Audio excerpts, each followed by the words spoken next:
저는 2023년 8월 31일 31년 4개월간의 공직 생활을 마치고 통일부에서 명예퇴직을 하였습니다.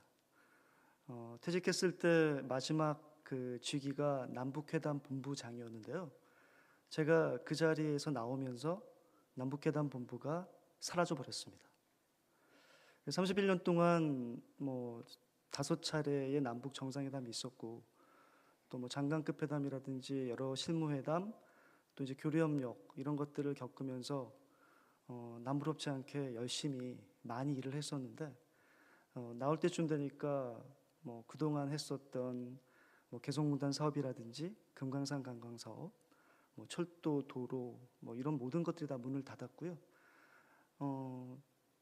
거기다 더 한술 더 떠서 북한은 더 이상 그 남한과의 관계를 동족이나 민족이라는 그런 말을 쓰지 않고, 또 통일이라는 말도 쓰지 않고 적대적 이익국가 관계다라고 규정을 하면서 더 이상 남한과 상종하지 않겠다라는 그런 데까지 이르게 되었습니다. 남한도 마찬가지죠. 북한에 대한 혐오감이 더 증가가 되면서 통일이라는 말은 어떻게 보면 헌법상에 존재하는 국가적 책무, 여기에만 존재할 뿐 우리가 체감할 수 없을 만큼의 그런 어떤 멀리 있는 과제로 느껴지기 시작했습니다. 1992년 10월 말이었던 것 같습니다. 제가 1년 연수를 마치고 이제 어떤 부처로 가야 될까라고 이제 선택을 해야 하는 날 전날 주일날이었는데요. 저와 초등학교 또 중학교, 대학교 청년부에 이렇게까지 같이 그 신앙생활을 했던 절친이 있었습니다. 제가 어떤 부처를 가야 될까라고 이렇게 얘기를 했더니 그 친구가 야, 너는 통일부가 어울릴 것 같다, 이렇게 이제 얘기를 하더라고요.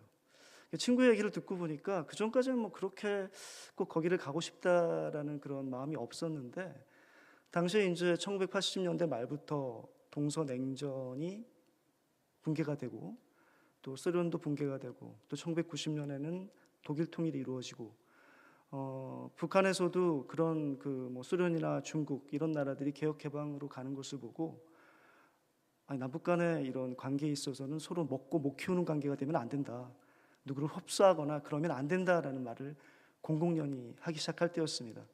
그래서 이제 북한이 대화에 나왔었고, 서울과 평양을 8차례씩이나 오고 가면서 남북 고위급 회담이 열리고 있었기 때문에 제가 친구의 그런 제안을 듣고 나서, 또 저한테 이제 통일부가 어울린다고 하니까요, 한 4년 정도면 통일이 되지 않을까.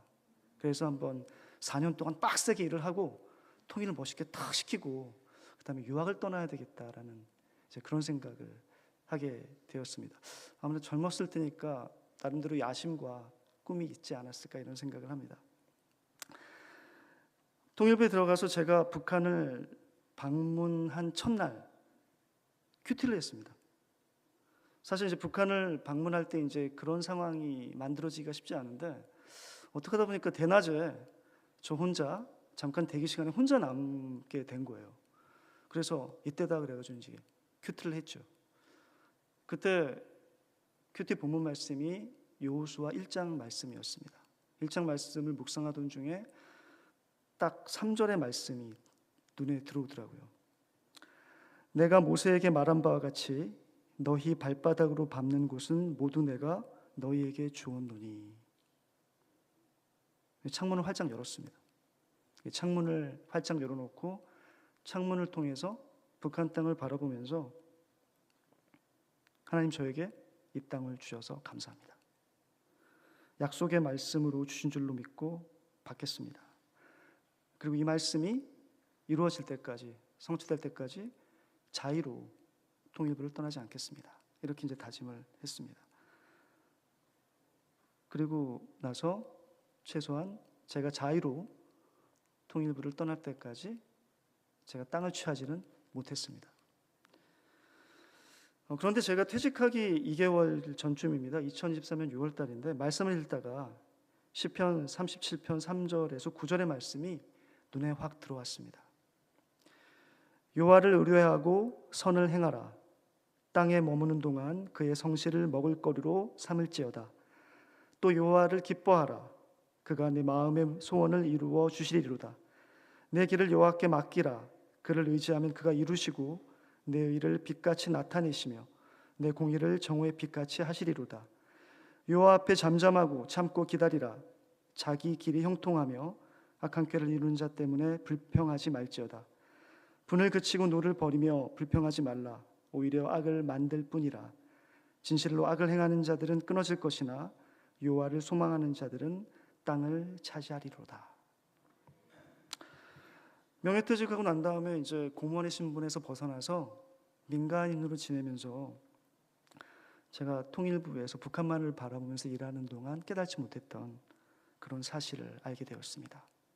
제가 통일부에서 일하는 동안 하나님께서 통일을 위해서 정말 일을 하고 계셨구나 라는 것을 깨닫게 되었습니다.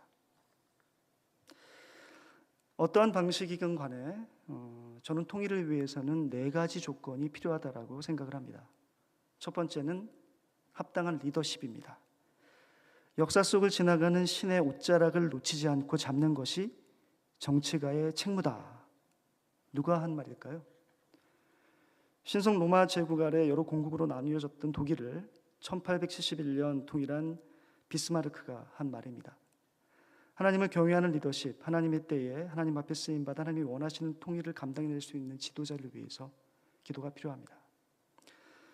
두 번째는 통일을 감당할 수 있는 경제력과 통일을 통해 남북한 주민을 하나 되게 할 수 있는 사회적인 문화적인 영향력입니다. 통일을 할 수 있으려면 우리가 경제가 굉장히 튼튼하고 번영해야 되죠. 남북한 주민 모두를 잘 살게 할 수 있는 그런 능력이 있어야 됩니다. 통일이 됐는데 남북한 주민이 더 못 살게 된다면 어느 누가 통일을 바라겠습니까? 우리나라가 세계 2차 세계대전 이후에 독립한 국가 중에서 경제성장과 민주화를 달성한 유일한 국가라고 이렇게 알려져 있지 않습니까? 그리고 경제 규모에서 세계 10위 또 14위권을 유지를 하고 있고 제가 이렇게 지방을 다니다 보니까 정말 선진국이다라는 것들을 느끼게 되겠더라고요. 2000년대 초반에 미국 유학을 하면서 느꼈던 곳곳에 지역에 있는 도서관 시설, 우리나라 곳곳에서도 이렇게 느끼는 것들을 발견하고는 정말 선진국이 됐다라는 생각을 하게 되었습니다. 또 K-드라마라든지 K-팝, 한류 이런 것들은 어떻습니까? K-컬처가 세계인들이 보편적으로 받아들일 수 있는 문화 코드가 되었습니다. 최근에 서울 모교회 집사님이신 장성호 감독님이 The King of Kings, 예수님의 일생을 그리는 만화 영화를 만들어서 북미 시장을 휩쓸었다는 소식 들으셨잖아요. 7월 23일 날 개봉을 한답니다. 한국에서도. 이런 작품들, 이런 문화들이 다 이렇게 세계인들이 수용할 수 있는 그런 문화가 됐기 때문에 우리의 문화적 영향력은 굉장히 커지게 된 것이고 남북 간 주민 간 통합에도 큰 영향력을 발휘할 것이라고 생각을 합니다. 2차 세계대전과 분단 또 6.25의 전쟁의 폐허를 경험한 나라가 선진국에 진입하게 된 것도 정말 기적인 것 같은데 거기다가 K-컬처로 세계인들을 열광시키는 그런 나라까지 되었습니다. 이해가 되시나요? 저는 이해가 안 되더라고요. 저희가 뭐라고 세계가 열광을 하는지 저는 상식적으로 이해가 되지 않습니다. 저희가 너무 똑똑해서? 정치를 너무 잘해서. 저는 하나님께서 이렇게 만들어 주셨다라고 생각을 합니다. 우리의 능력과 또 우리의 행실과 관계없이 우리를 사랑하시기 때문에 큰일을 위해서, 통일을 위해서 일하고 계시다고 생각을 하게 되었습니다. 세 번째 조건은 주변 정세와 환경이 통일에 유리한 환경이 되어야 됩니다. 미국, 일본뿐만 아니라 중국, 러시아의 지지와 협조가 필요합니다. 한반도 통일이 그들에게 이익이 된다는 그런 설득, 또 합의가 필요한 것이죠. 이것은 우리의 외교력하고 아주 크게 관련이 되어져 있습니다. 사실 현재와 같이 미중 간 경쟁과 갈등이 심화되는 상황, 그리고 러시아, 우크라이나 전쟁으로 인해서 서구와 러시아가 갈등이 있는 상황에서는 한반도 통일이 어려울 겁니다. 동독과 소독도 미국, 소련 간 냉전이 종식되는 상황에서 통일을 이룰 수가 있었습니다. 한반도와 동북아 질서가 지금까지는 우리를 둘러싸고 있는 강대국들에 의해서 형성되어 왔지만 이제 우리의 국력을 바탕으로 주변국에 영향을 미칠 때가 도래했다라고 생각을 합니다. 바로 미국과 중국, 러시아와 일본이 그들의 국익을 위해서 우리들의 말에 귀를 기울여 듣기 시작할 때 우리도 복음적 평화 통일을 위한 우리의 외교력이 힘을 발휘하게 됩니다. 하나님께서는 우리 안에 이 일을 계속 행하고 계시다는 생각이 듭니다. 국가적 위상이 높아지면서 우리가 어젠다를 세팅하고 다른 나라를 설득해서 우리의 의견을 지지하도록 만드는 능력이 점점 커지고 있다는 것을 지금 실감을 하고 있습니다.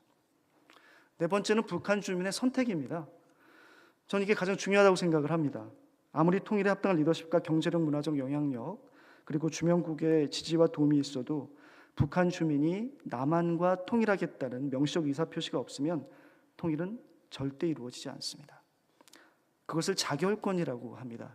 self-determination이라고 하는데요. 쉽게 말하면 그 나라 주민들이 자신들의 의지에 따라서 어디에 속할 것인지, 어떤 정치적 그런 운명을, 정치적 조직을 결정할 것인지, 또 타 민족이나 타 국가의 간섭을 인정하지 않는 그런 집단적 권리를 말합니다. 어떤 상황이 되었던 간에 우리나라 국민 어느 누구도 유엔 회원국인 북한 정부나 또는 북한에 있는 권한 있는 조직, 기관, 이런 초청이나 승인을 받지 않으면 북한 땅에 들어갈 수 없는 게 엄연한 현실입니다. 국제사회에서 남북한은 각각 유엔 회원국으로 독립된 국가이기 때문에 통일 정국에서 결정적인 역할을 하게 되는 자결권은 남북한 주민 모두의 자결권이 아니라 북한 지역에 사는 북한 주민의 자결권에 국한될 겁니다. 따라서 북한 주민들이 자신의 체제나 정권에 대한 대안으로 남한을, 우리를 선택할 수 있도록 만들어야 되는 과제가 우리한테 있습니다. 그런데 과연 지금 그게 가능할까 하는 겁니다. 독일 통일 같은 경우에도 통일되기 직전까지 동독의 지도부뿐만 아니라 당시에 동독의 개혁과 민주화를 부르짖었던 동독 교회 지도자들조차도 사회주의나 공산주의에 대안으로 소득의 자본주의와 시장 경제를 결코 생각하지 않았었습니다. 또한 통일 정국이 되었을 때 한반도 통일이 자신들의 국익에 도움이 되지 않는다고 생각하는 나라가 있다면 그들은 이런 제안을 할 겁니다. 북한 주민들이 남한 주민들과 하나로 통합되길 원하는지 공식적으로 한번 물어봐야 되지 않겠습니까? 그때 만약 북한 주민들이 우리는 남한과 통일하는 것보다 좀 더 우리 스스로 발전된 정부, 별도의 국가로 살아가겠다고 하면 통일의 기회는 영영이 사라지고 말 겁니다. 북한 주민들이 우리는 한 민족인 남한과 통일하는 것이 더 자유롭고 경제적으로 윤택하고 행복한 삶을 살 수 있을 것이라는 확신이 있을 때 가능합니다. 지금 이것이 가능할까요? 이것이 가능할 때까지 하나님께서는 우리를 통해서 일하시기를 원하신다고 생각을 합니다. 이렇게 바라보면 하나님께서 일하고 계시기 때문에 금방 통일이 될 것 같은데요. 다시 고개를 돌려서 북한을 바라보면 전혀 안 그렇죠. 제가 통일부에서 오랜 기간 일하면서 북한에 대해서 느꼈던 것은 항상 기대하고 예상했던 방향과 반대 방향으로 우리가 원하지 않는 나쁜 방향으로 선택을 한다는 그런 거였습니다. 문제가 있으면 그것을 갖다 해결하기보다는 갈등하고 대결하는 그런 대결과 갈등을 심화시키는 방향으로 꼭 선택을 하더라고요. 결코 우리가 원하는 방향대로 절대 움직이지 않았습니다. 왜냐하면 북한은 체제 생존과 유지의 1차적인 목표를 두고 있기 때문입니다. 북한의 입장에서 볼 때는 자신은 주변 강대국으로 둘러싸여 있고 과거 동서냉전 해체와 또 중국의 또 소련의 개혁 개방 과정에서 철저하게 버림받은 경험이 있었기 때문에 누구도 잘 믿질 않습니다. 거기에다가 자신보다 국력이나 경제력이 강한 남한이 경쟁 상대로 존재하고 있기 때문에 자칫 잘못된 선택을 하면 체제가 흔들리고 남한으로부터 흡수통일을 당할 수 있다는 위기의식을 느끼고 있습니다.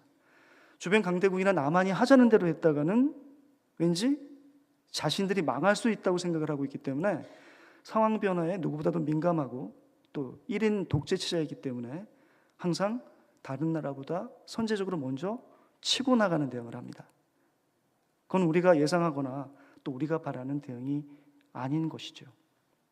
게다가 지금은 북한은 결코 우리가 원하지 않는 전쟁 특수 상황을 누리고 있습니다. 아시다시피 러시아 우크라이나 전쟁을 계기로 해서 러시아와 북한이 노골적으로 유엔 안전보장이사회에 북한에 대한 제재 결의를 정면으로 위반하고 있기 때문입니다. 지난 5월 29일 날 다국적 제재 모니터링 팀 MSMT라고 합니다. 그런 팀에서 북한과 러시아 간 군사협력을 주제로 최초로 보고서를 발간을 했습니다. 원래 유엔 안보리 대북제재 결의 이후에 대북제재 유엔 안보리 결의 이행을 위한 그러한 북한 제재위원회 안보리 위원회 전문가 패널 이것이 10여 년 이상 유지되고 있었는데 임기 연장을 하려는 그러한 표결에서 안보리 상임이사국인 러시아가 자신의 국익을 이유로 거부권 행사를 했기 때문에 그 임기 연장안이 부결되고 말았습니다. 해체가 된 것이죠. 거기에 대해서 대응을 하기 위해서 작년 10월 달에 한국과 미국과 일본이 주도해서 영국, 프랑스, 독일 등 11개국이 참여하여서 다국적 지혜 모니터링 팀을 만들었습니다. 그리고 이번에 최초 보고서로 러시아와 북한 간의 그런 대북 제재 위반 사항들에 대해서 발표하는 보고서를 발간을 하게 된 것입니다. 이미 여러분들이 보고서의 내용들은 언론을 통해서 꼭 보고서를 통한 수직통이 아니라 언론을 통해서 많이 들으셨을 텐데요. 2024년 10월 초부터 12월 말까지 러시아군 복장을 하고 북한군 11,000명 이상이 러시아 쿠르스크 지역에 파병되었다라고 그런 보고서 내용에 그렇게 포함이 되어져 있습니다. 그리고 2025년 1월부터 3월 사이에는 3,000명 이상이 손실된 북한군 병력을 보충하기 위해서 추가로 파병되었다라고 보고서에서는 얘기를 하고 있습니다. 작년도 우리나라 국회에서 정보위원회라는 그런 상임위를 통해 가지고 북한군의 1인당 월급이 기본급만 월 2,000달러라고 그렇게 밝힌 바가 있습니다. 파병의 대가가 북한 군인들한테 직접 지원되지 않고 북한 당국에 직접 전달된다는 것을 감안하면 북한 당국이 1년에 한 5천억에서 7,300억 정도 이런 파병의 대가로 받고 있다라고 언론에서는 그렇게 추정을 하고 있습니다. 또한 보고서는 아시다시피 2023년 9월 초부터 2만 개의 컨테이너가 북한에서 러시아로 북한 무기와 군수물자를 싣고 날랐습니다. 2024년 한 해에만 해도 100개 이상의 단거리 탄도미사일, 북한제 탄도미사일이 러시아로 수출되었다라고 보고서에서는 얘기를 하고 있습니다. 그리고 러시아제 곡사포, 자주포에 장착되어서 사용할 수 있는 북한제 포탄 수백만 발이 또 북한산 장거리 자주포, 장거리 방사포들이 수출이 되었습니다.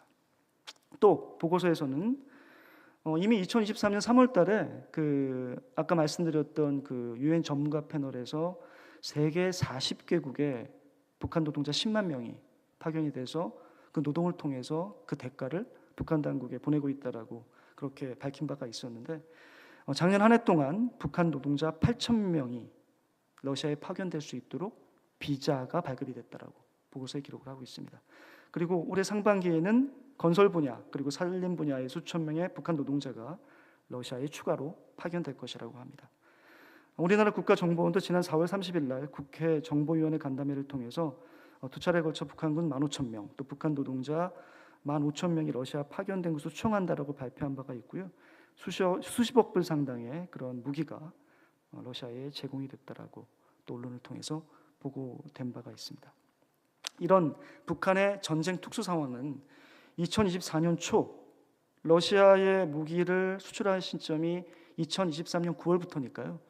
2024년 초에 북한이 김정은 시정연설을 통해서 제시했던 지방발전 20승 10정책, 매년 20개 시군의 지방공장을 건설해서 10년간 각 시군에 20개씩 다 건설하겠다. 이러한 정책을 발표한 바가 있었는데 이러한 정책의 자금원과 동력이 되고 있습니다. 작년 8월에는 지방발전 10정책이 원래 지방공장을 만드는 거였는데 여기에서 보건시설, 과학교육과 또 생활문화시설, 양곡관리시설 건설을 확대하겠다는 그런 방침을 밝힌 바가 있습니다. 원래 평양에는 그 간부급 또 지도층급 그 진찰을 하는 병원들이 있습니다. 봉화병원이라기도 하고 남산병원이라고 하는데요. 그런데 이번에 그 평양 시민을 위해서 평양종합병원을 만든다고 합니다.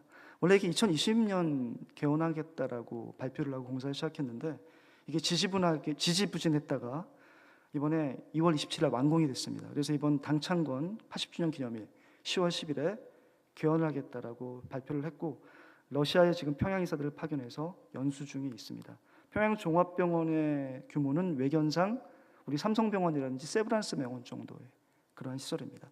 또 북한은 올해를 보건혁명의 원년이라고 하면서 올해 평양 강동군, 남포시 용강군, 평양부터 구성시 세 곳에다가 지방병원을 시범 건설하고 내년부터는 지방공장처럼 해마다 시군에 20개씩 병원을 동시에 건설하겠다고 얘기를 하고 있습니다. 2019년에 개소하겠다고 말했지만 장기 표류 사업으로 남아있던 온포 근로자 휴양소, 이것도 이번에 당창건 기념일을 맞이해서 10월 11일 날 개소하겠다라고 얘기를 하고 있습니다. 물론 이런 계획이 원대하게 추진이 되겠지만 난관이 있습니다. 무엇보다도 북한 경공업의 최대 난제라고 할 수 있는 것이 뭐냐 하면 원료, 원자재, 부품, 전력 등이 안정적으로 공급이 되어줘야 되는데 외부로부터 대대적인 어떤 지원이 없으면 북한 자체적으로는 해결할 수 없는 그런 문제가 있습니다. 결국 이제 중국과의 관계, 무역 활성화가 관건이기 때문에 연초부터 북한 당국에서 힘을 쏟고 있는데 아직까지는 중북 관계가 답보 상태에 있다라고 얘기를 하고 있습니다. 또 남한 전문가들이 보기에는 이게 경제 프로젝트임에도 불구하고 내각이 아닌 당이 주도해서 추진을 하고 있고 경제 관료와 전문가 입김보다는 김정은의 지시라든지 당 간부의 그런 입김이 강할 수밖에 없어서 경제 효율성보다는 정치 논리에 좌우될 수 있다는 것이 문제라고 얘기를 하고 있습니다. 제가 최근 북한상을 이렇게 말씀드리는 이유는 북한이 당분간 우리 남한과 상대할 실익이 많지 않다는 것입니다. 과거 남한으로부터 얻을 수 있는 것은 러시아가 너무나 잘해주고 있습니다. 남한을 징검다리로 해서 미국과 딜을 통해서 대북 제재 해제를 하려고 했었는데 아까 말씀드렸던 다국적 제재 모니터링 팀의 보고서가 보여주는 것처럼 러시아가 우크라이나와의 전쟁을 유로 앞장서주고 있습니다. 또 과거 남한하고 경제 협력을 하면서 원료나 원자재, 부품, 심지어 전력까지도 공급을 받은 바가 있었는데 남북 관계가 상황이 좋지 않아 가지고 끊기게 되면 이런 원자재, 부품, 전력까지 다 끊기게 되니까 북한으로서는 너무 화가 나는 거예요. 다 중단되다니. 그래서 다시 멀쩡했던 공장들이 돌아가지 않게 되니까 남한하고 다시 하기보다는 차라리 러시아와 중국과 안정조약하는 게 낫겠다라는 그런 교훈을 받은 바가 있습니다. 여기에다가 북한이 남한과의 관계를 적대적 이국가론으로 규정을 하고 동족민족 통일이라는 말을 지으면서 분단 이후 최장기간 남북 관계를 단절하고 있는 것과 더해져서 북한이 일부러라도 앞으로 남한을 좀 무시하고 또 그들의 이익을 위해서 남한을 상대 안 하려고 하는 전략은 당분간 지속될 가능성이 높습니다. 과거처럼 인도 지원이나 교류 협력을 앞세워서 북한을 대화와 협력의 장으로 움직이게 하겠다는 것은 더 이상 유용한 방안이 아닐 수가 있습니다. 앞으로 남북 관계에서는 그래서 군사 안보 관계, 안보 문제가 우선시될 수밖에 없습니다. 그러나 이 군사 안보 문제는 남북 간의 관계로서 해결될 수 있는 문제가 아니라 한반도와 주변 정세 변화와 밀접한 관련이 있고 또 미국, 일본, 중국, 러시아 주변 강대국들의 움직임 또 이들과 북한과의 관계가 어떻게 전개되느냐에 따라서 달라지게 될 것입니다. 그렇다면 이런 상황 전개와 변화에 대해서 우리가 어떻게 대응하느냐가 이제 관건이 됩니다. 미국 트럼프 대통령은 지난 1월 23일 취임 직후에 화상으로 참가한 다보스 포럼에서 그리고 2월 13일 백악관 기자회견에서 러시아 우크라이나 전쟁 상황이 정리되고 난 후 첫 번째로 하고 싶은 거는 중국 시진핑, 러시아 푸틴과 핵무기를 감축해서 돈을 많이 쓰지 않도록 하는 회담이라고 말한 바가 있습니다. We'd like to see denuclearization. 비핵화를 원한다 이렇게 언급을 하면서 막대한 돈이 핵에 들어가고 있기 때문에 군사비를 반으로 줄이자고 얘기하고 싶다는 것이고 푸틴도 동의했고 시진핑하고도 관계가 좋다 이렇게 이제 얘기를 한 바가 있습니다. 미국과 중국 또 미국과 러시아 간 핵구축 협상 과정에서 당연히 북한 핵 문제가 논의될 수 있다고 저는 생각을 합니다. 러시아 우크라이나 전쟁으로 인해서 러시아 북한 간 군사 협력이 강화가 되면서 러시아 북한에 대한 군사기술 제공 문제가 미국 러시아 간 논의 과정에서 분명히 언급될 것이라고 보기 때문입니다. 또 트럼프 대통령이 북한을 뉴클리어 파워라고 계속 언급하고 있잖아요. 그리고 김정은 위원장과 관계가 좋다면서 북한과의 협상을 재개할 의사를 숨기지 않고 있기 때문에 우리 정부도 북미 간 대화가 전격적으로 성사될 가능성을 배제할 수 없다라는 그런 입장을 지금 취하고 있는 것으로 알려져 있습니다. 때마침 작년 11월 달 트럼프 대통령이 취임하기 직전에 서울대학교 국가미래전략원 김병헌 교수가 여기 아마 참여를 하신 걸로 알고 있는데 트럼프 대통령이 취임을 하게 되면 미국과 북한 간 비핵산 협상과 미국, 중국, 미국, 러시아 핵구축 협상이 병행되어야 되고 그리고 남북, 미중 4자회담 방식을 제안을 한 바가 있습니다. 우리 정부는 이때 미국을 중심으로 국제사회 연대를 통해서 결국 북한 핵 문제 해결과 북한 정권의 태도 변화를 추구해야 되는 그런 상황을 지금 맞이하고 있습니다. 반면 북한은 러시아 우크라이나 전쟁 상황이 마무리되고 트럼프 대통령이 중국과 또 러시아와 회담을 시도하려고 그런다면 자신들도 이번 기회에 국제사회에서 사실상 핵보유국 인정을 좀 받겠다라고 생각을 하고 자신의 어떤 위치를 좀 이렇게 과시하려는 그런 욕심이 될 것으로 보입니다. 예를 들어서 미국과 중국, 러시아가 핵회담을 하게 되면 그때 북한은 7차 핵실험이나 ICBM 시험 발사 등으로 자신의 핵 능력을 과시하면서 한반도를 긴장 국면으로 몰아가고 앞으로 미국에게 자신과의 협상을 최우선 순위로 두거나 최소한 중국, 러시아와 같이 동등한 핵보유국으로 대해달라라고 하면서 북한 나름의 대미 압박 방식을 취할 수 있을 것으로 저는 생각이 되어집니다. 북한은 이미 2009년부터 그때 미국에서 아마 경제적인 금융과 위기 사태, 리먼 브로더스 사태를 계기로 해가지고 미국 경제 어려움이 생겼을 그때 당시였는데요. 미국의 일극 체제에서 다극 체제로 가고 있다라고 판단을 하고 한국, 미국, 일본 대 그다음에 북한, 중국, 러시아의 대립 구도가 자신의 생존을 도모할 뿐만 아니라 또 자신의 전략적 위상을 높이는 데 유리하다라고 이렇게 판단을 한 것으로 보입니다. 그러니까 지금 러시아와 우크라이나 전쟁, 또 미국, 중국 간 전략 경쟁이 심화되는 것이 김정은의 입장에서는 유리한 상황이다라고 판단할 가능성이 높은 거죠. 자, 그렇다면 우리가 지향해야 할 우선적인 정책 방향은 무엇일까를 말씀드리고 정리를 하겠습니다. 가장 중요한 것은 한미 동맹, 한미일 협력 기반을 기반으로 해서 강력한 안보, 강력한 억제를 바탕으로 해서요. 이 동아시아 지역에 한미일, 북중러 이런 대립과 갈등 구도로 가는 것을 막고 협력 관계로 가도록 적극적으로 만들어가는 것이 필요합니다. 그러기 위해서는 우선 러시아 우크라이나 전쟁이 종전되는 것이 필요합니다. 더 이상의 무고한 군인들과 주민들의 희생을 막기 위해서라도 러시아 우크라이나 전쟁이 종전되기를 간절히 기도를 해야 될 것 같습니다. 미국과 중국이 전략 경쟁하에서도 각자의 국익을 위해서 대화를 통해 간세 문제 타협점을 만들어가는 것처럼 북핵 문제와 북한 문제만큼은 동아시아의 평화와 안전, 경제 발전을 위해서 미국과 중국이 협력할 수 있는 공간임을 우리 정부가 설득해 나갈 필요가 있습니다. 북한 비핵화를 위해서 미국과 중국이 우리 말에 귀를 기울이도록 해야 됩니다. 특히 트럼프 대통령이 북한과 협상을 하게 될 때 코리아 패싱 이런 걸 얘기하면서 우리나라가 소외되지 않을까 이런 어떤 소극적인 인식에서 벗어나서 미국 간 협상을 적극적으로 지지하고 미북 관계와 남북 관계가 함께 진전돼서 한반도가 다시 평화와 통일의 길로 들어설 수 있도록 만들어가는 것이 필요합니다. 당장 새 대통령 취임 후에 참석하는 첫 번째 정상회의가 이번에 15일부터 17일까지 캐나다에서 G7 주요 7개국 정상회의에서 이루어집니다. 이것을 위해서 기도가 필요합니다.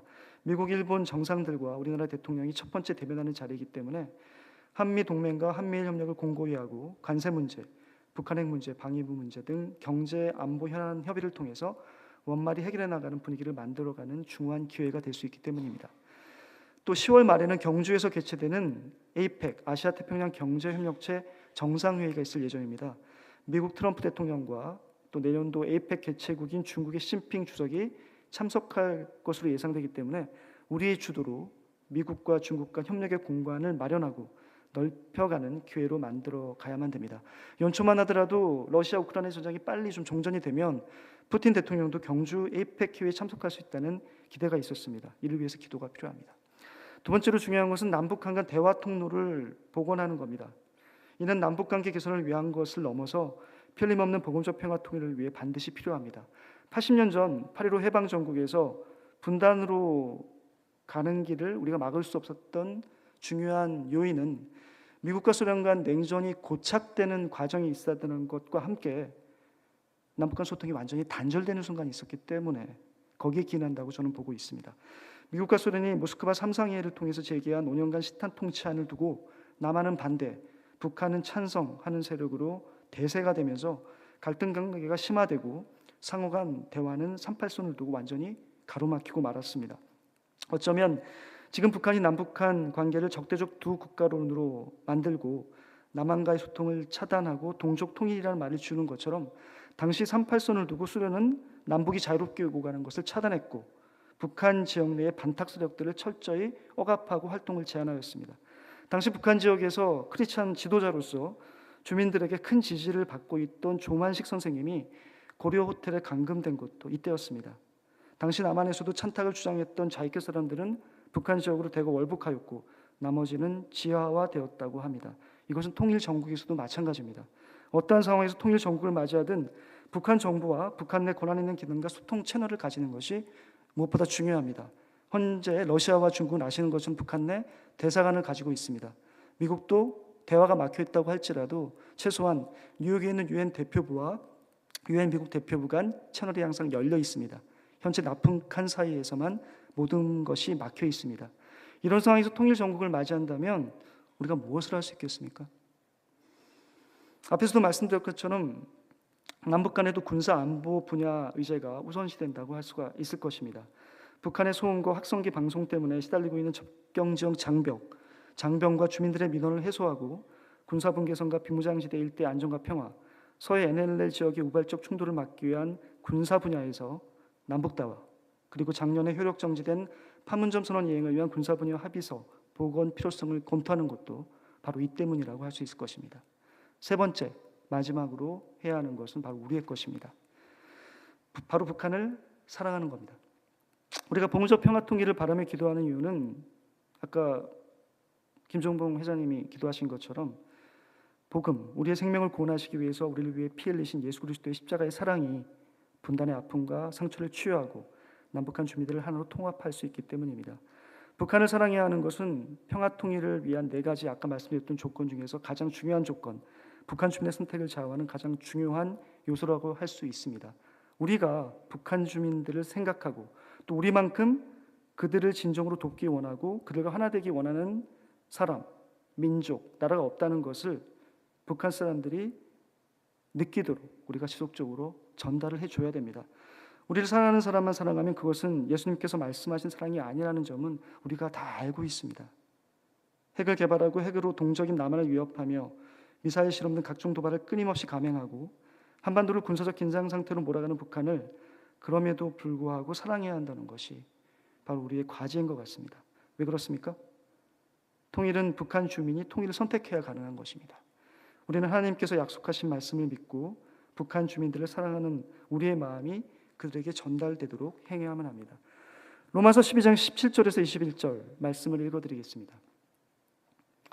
아무에게도 악을 악으로 갚지 말고 모든 사람 앞에서 선한 일을 도모하라. 할 수 있거든 너희로서는 모든 사람과 더불어 화목하라. 내 사랑하는 자들아 너희가 친히 원수를 갚지 말고 하나님의 진노하심에 맡기라. 기록되었을 때 원수 갚는 것이 내게 있으니 내가 갚으리라고 주께서 말씀하시니라. 네 원수가 주리거든 먹이고 목마르거든 마시게 하라. 그리함으로 내가 숯불을 그 머리에 쌓아 놓으리라. 악에서 지지 말고 선으로 악을 이기라.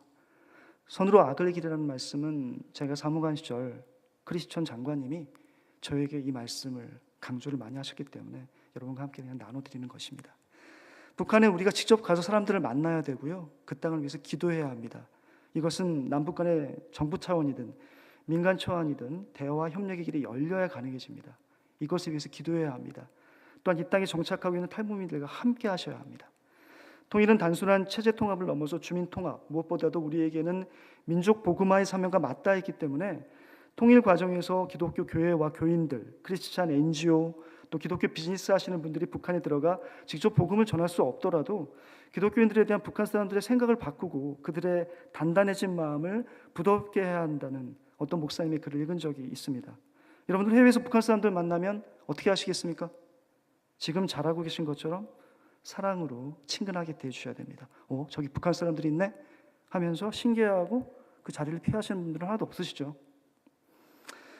마지막으로 통일에 합당한 리더십이 세워지도록 대통령과 위정자들을 위해서 기도해 주시기 바랍니다. 하나님을 경외하는 리더만이 역사 속을 지나가는 신의 옷자락을 놓치지 않을 수가 있습니다. 미국과 일본의 정상뿐만 아니라 그 나라 국민들에게도 친근감과 신뢰를 줄 수 있고 중국, 러시아와도 긴밀하게 소통해서 그들이 우리의 말을 듣게 할 수 있는 하나님을 경외하고 담대한 리더가 세워지도록 기도해 주시기 바랍니다. 기도하겠습니다. 하나님, 북한을 향한 또 그리고 우리를 향한 하나님의 마음을 저희가 알기를 원합니다. 그리고 그 하나님의 마음을 알고 또 우리가 무엇을 실천해야 되는지 그것을 알기를 원합니다. 저희가 매주마다 모여서 함께 기도하고 있습니다. 이 강연을 통해서 하나님의 마음을 다 알 수 없습니다. 저희가 매주마다 기도하고 예배할 때, 또 목사님들의 말씀과 하나님의 말씀을 묵상할 때, 개인적으로 하나님을 만날 때 주님의 마음을 더욱더 알게 하시고, 또 하나님께서 저희로 하여금 주님의 마음을 알고 행하라 하시는 그런 실질적인 조치들을 알고 행할 수 있도록 주님 도와주시옵소서. 감사하며 예수님의 이름으로 기도드립니다. 아멘.